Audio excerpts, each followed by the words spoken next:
ऐसे हमारे dear students maths class 7 की एक्सरसाइज नंबर 4.3 आज हल करने जा रहे क्वेश्चन नंबर 2 से। क्वेश्चन नंबर 2 है the management of a school decided to increase the number of teachers from 28 to 40। School के मैनेजमेंट ने फैसला किया कि वो अपनी टीचर का तादाद में इजाफा करे 28 से 40। Find the ratio of the number of new teachers to the number of the previous teacher. तो ये वो पुराने वाली नंबर और जो क्वांटिटी है और जो नया क्वांटिटी है, यानी 28 और 40 के बीच में जो रेशो फाइंड करना है। तो ये सिंपल रेशो है, लेकिन क्वेश्चन को थोड़ा सा उन्होंने इस तरीके से लिखा है कि आपकी समझ में आ रहा है कि नहीं आ रहा है। बाकी ये है सिंपल सा रेशो। तो इसको हल करने से पहले हमेशा की तरह अगर चैनल पर नहीं है तो चैनल को सब्सक्राइब करें और वीडियो को पहले ही लाइक करें। आपकी लाइक करने से हमारा वीडियो और चैनल आगे चलेगा। तो चलो इसको हल करते हैं। क्वेश्चन नंबर 2 में हम सलूशन लिखते हैं। डेटा है हमारे पास नंबर ऑफ ओल्ड टीचर है, यानी ओल्ड क्वांटिटी जो है टीचर का, ओल्ड टीचर हमारे पास है 28 और न्यू टीचर है 40। तो अब इसमें रेशो फाइंड करना है। तो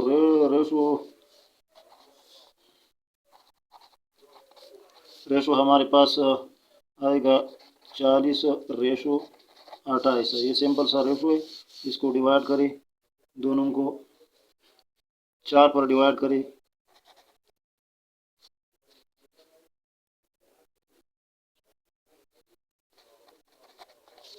डिवाइड बाई 4।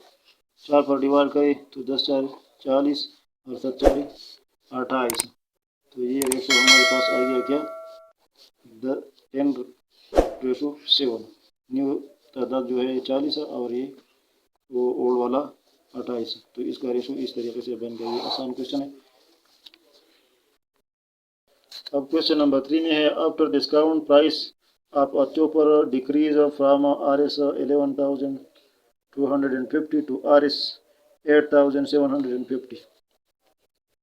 ये चॉपर क्या चीज़ है वल्लाहु आलम। इसके प्राइस में डिस्काउंट किया गया, तो डिस्काउंट से पहले इसका कीमत था 11,250 और डिस्काउंट के बाद इसका कीमत बन गया 8,750। तो find the ratio of the discount price to the original price. तो इसके बीच में भी रेशो फाइंड करना है, इसका क्या रेशो बनता है।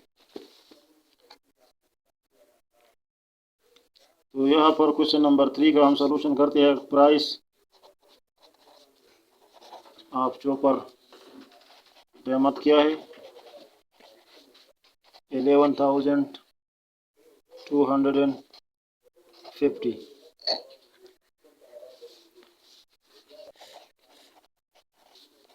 8,750 ये हमारे पास डिस्काउंट प्राइस है। तो अब इसके बीच में क्या करना है, इसके बीच में हम रेशो फाइंड करेंगे। तो रेशो हमारे पास ये बराबर है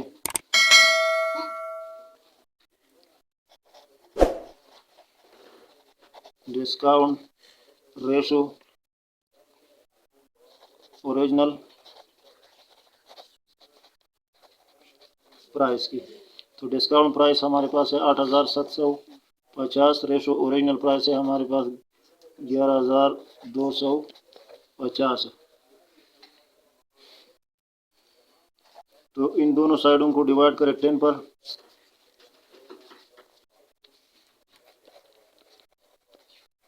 डिवाइड बाई 10। 10 से डिवाइड करें तो इससे हमारे पास आता है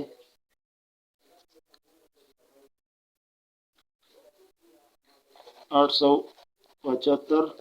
10 पर ये डिवाइड करें और इससे हमारे पास आता है 1125। अब इन दोनों को डिवाइड करें,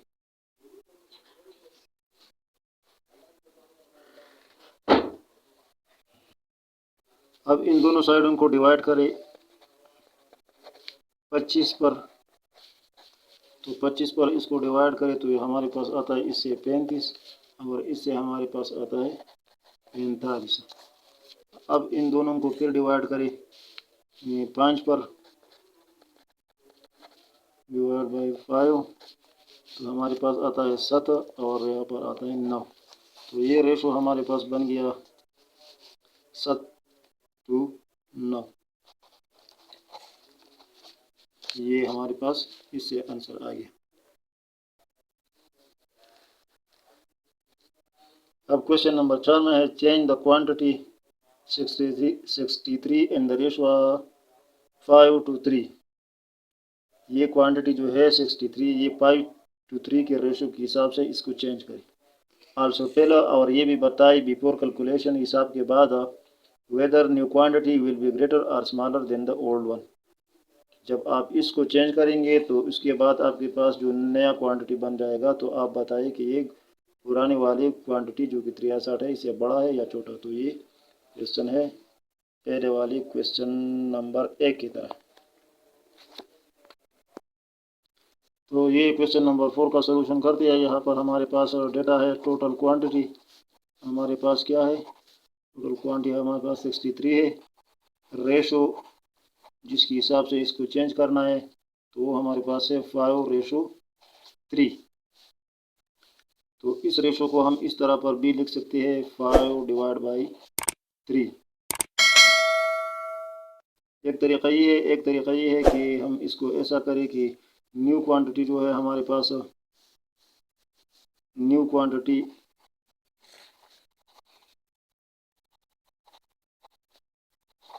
हमारे पास फॉर एग्जांपल x है। फॉर एग्जांपल ये हमारे पास x है, नामालूम है। तो अब हम क्या करेंगे, अब हम ऐसा करेंगे कि x रेशो ये ओल्ड क्वांटिटी जो कि 63 है, ये भी एक तरीका है और दूसरा वाला भी एक तरीका है।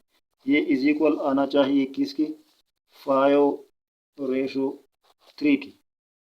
तो इसको हम परीक्षण के हालत में भी लिख सकते हैं। तो हम लिख सकते हैं 6/33 इज इक्वल टू 5/3। इस तरीके से भी हम इसको लिख सकते हैं।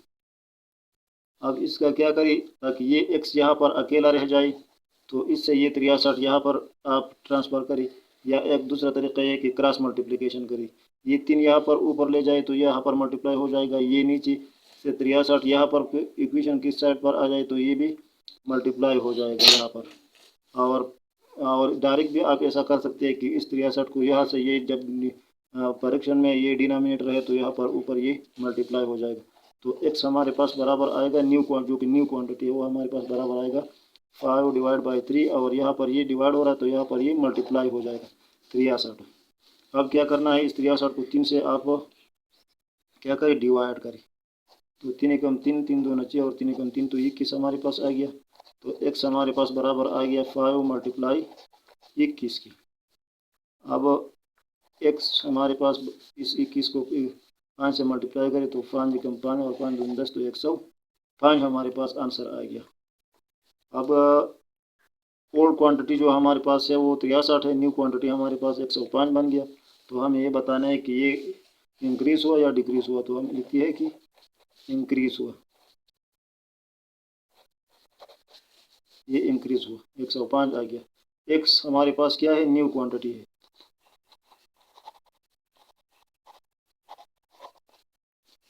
तो ये भी एक तरीका है। आप डायरेक्ट भी लिख सकते हैं कि 5/3 मल्टीप्लाई वो क्वांटिटी डायरेक्ट, लेकिन ये एक सही कैलकुलेशन का प्रोसेस है ताकि आप इसको समझें। अब क्वेश्चन नंबर 5 है change the quantity 522 in the ratio of 5:6। ये 522 का क्वांटिटी है, आप इसमें चेंज करिए किस हिसाब से, 5:6 के हिसाब से। Also tell before calculation whether new quantity will be greater और स्मॉलर देन द ओल्ड। कि पुराना वाला क्वांटिटी नया वाला क्वांटिटी पुराने से छोटा है या बड़ा है।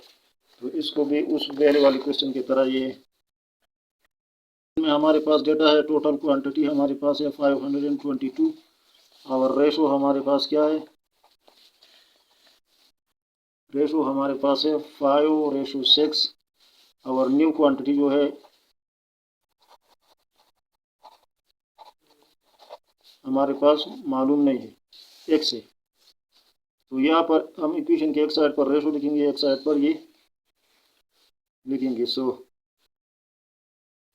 तो हम क्या करते हैं, x रेशो जो कि नामालूम है, और फिर क्वांटिटी रेशो 522 है, इज इक्वल टू क्या है 5:6 होना चाहिए, इसके बराबर होना चाहिए। तो यहाँ पर ये x है, तो x का कीमत हमें तो मालूम नहीं है, तो हम इसको इस तरीके से भी लिख सकते हैं कि x divide by 522 is equal to 5 divide by 6। अब यहाँ पर ये x अकेला होना चाहिए, तो यहाँ पर ये 5 जो है यहाँ से आप हटाइए, यहाँ पर लिखिए, तो x हमारे पास बराबर आ जाएगा 5 डिवाइड बाई 6 मल्टीप्लाई, यहाँ पर ये नीचे है डिवाइड हो रहा है, तो यहाँ पर मल्टीप्लाई हो जाएगा, तो 522 ये आ गया। अब इस 522 को 6 पर डिवाइड करें, तो 48 4, तो ये 42 आ गया, तो 6 42, तो 87 आ गया। तो x हमारे पास बराबर आ गया 5 मल्टीप्लाई 87 की, और फिर x हमारे पास बराबर आ गया 5 35 3 5 40 और 3 43, तो 435 हमारे पास बन गया। अब यहाँ पर यह है कि न्यू क्वांटिटी जो है वो ओल्ड क्वांटिटी से कम है या ज़्यादा है, तो हम लिखेंगे कि ये डिक्रीज हुआ, डिक्रीज, ये कम है 435 से, और ओल्ड क्वांटिटी जो है हमारे पास 522 है। ये हल हो चुका। अब क्वेश्चन नंबर 6 है, baker baked 360 cup cake in day. एक बेकरी वाला है, वो 360 कप केक जो है एक दिन में पैक करता है। If he increase the quantity, अगर वो इस क्वांटिटी में इजाफा करता है, baking cup cake in the ratio 7:6, इस हिसाब से इसमें इजाफा करता है, तो what is the new quantity of cup cake, तो न्यू क्वांटिटी कितना बन जाएगा। He would be baking daily, कि वो रोज़ाना उसको करे, कितना आएगा। अगर इस हिसाब से इसमें इजाफा करना चाहता है तो कितना अब बनाना चाहिए। पहले तो वो 360 कप केक बनाते थे, अब उसमें इस रेशो से इजाफा करना चाहता है, तो अगर इस रेशो से इजाफा करना चाहता है तो उसको कितने कप केक रोज़ाना बनाना चाहिए। तो इसमें न्यू क्वांटिटी फाइंड करना है, बस वही क्वेश्चन है, इसको हल करते हैं। तो हमारे पास है डेटा टोटल बेक्ड केक जो रोज़ाना करते हैं 360, और रेशो इंक्रीज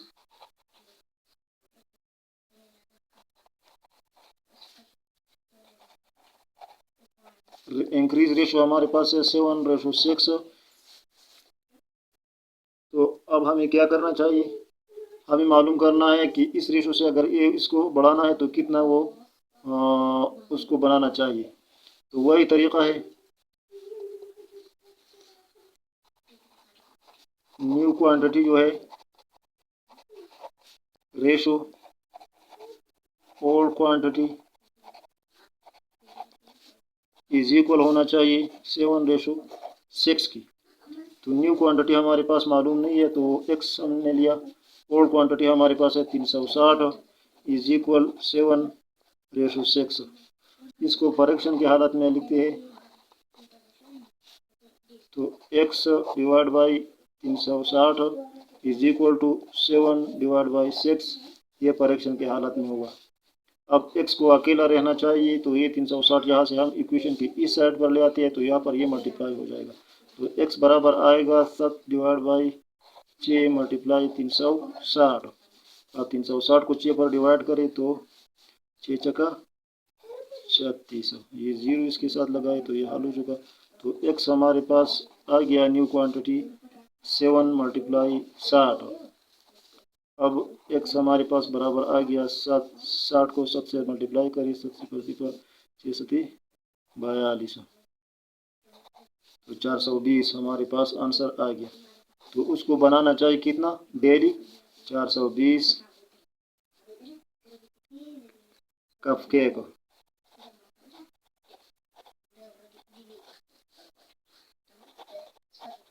डेली के हिसाब से 420 बनाना चाहिए। क्वेश्चन नंबर 7 है, there are 465 workers work in a factory में 456 वर्कर है, कारीगर है। The factory owner want to decrease, factory का मालिक चाहता है कि इस कारीगरों में कमी लाए। Number of workers, he wants to decrease the number of worker in the ratio क्या 7:8। How many worker will work in factory now, 456 worker काम करते फैक्ट्री में। अब मालिक चाहता है कि इसमें कमी लाई 7:8 के हिसाब से, तो अब कितने वर्कर रहना चाहिए। तो क्वेश्चन नंबर 7 का सलूशन करते हैं। ओल्ड वर्कर हमारे पास है क्या 456, रेशो हमारे पास है 7:8। न्यू वर्कर हमारे पास क्या है एक्स है, नामालूम है, तो इसका रेशो हमारे पास बराबर आएगा new worker ratio old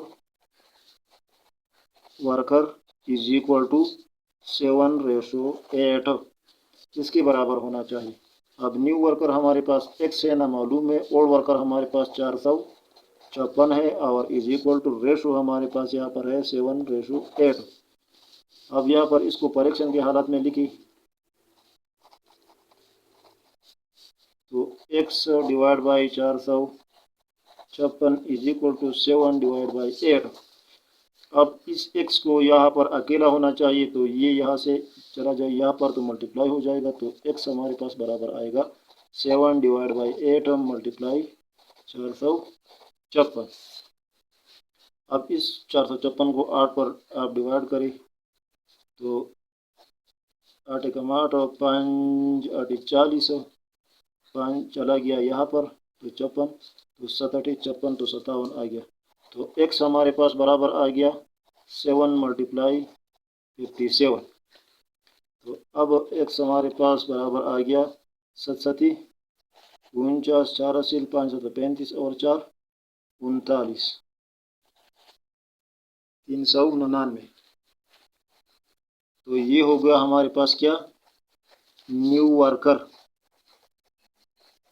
new worker अब इतना फैक्ट्री में होना चाहिए 399 इस रेशो के हिसाब से, अगर वो कम करना चाहता है तो। ये एक्सरसाइज हल हो चुका। अगली इंशाल्लाह अगली वीडियो में पढ़ेंगे। आज के लिए इतना ही। Thank you for watching.